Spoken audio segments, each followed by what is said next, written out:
So this mental and emotional toll of that feeling of overwhelm, now we can see some brain fog and some memory issues, difficulty making decisions, and even loss of interest in doing things that once was something that we enjoyed doing.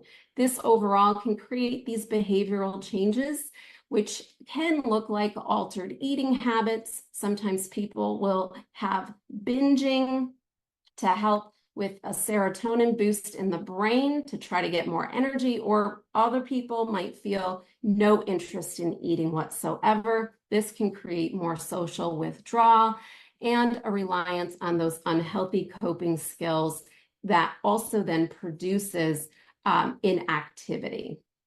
With the high cortisol, the hypercortisol, you are always on alert. So our mental state, you might experience difficulty relaxing, sitting still, racing thoughts, having that overactive mind, and feeling constantly on edge or jumpy. Again, this is a hyper response. The physical symptoms, maybe some of you can identify with some of these.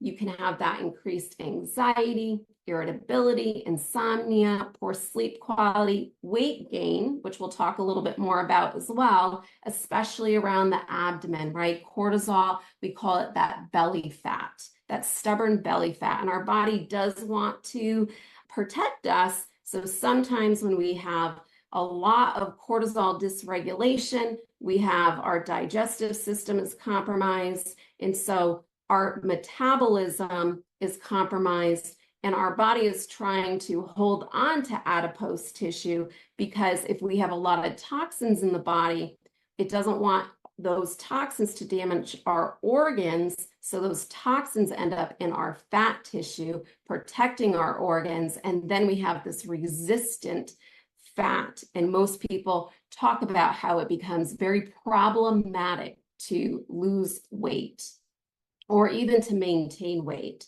So the long-term effects of this, obviously, we can then develop hypertension, elevated blood pressure, and increased inflammation throughout the body. And especially in the cancer setting, we know inflammation is a driver for cancer cells. So we really want to lower inflammation.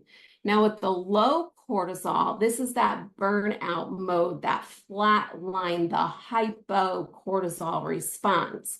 So our energy is, we're persistently tired in the morning. Our afternoon, we can have energy crashes and chronic feeling of just being overall depleted.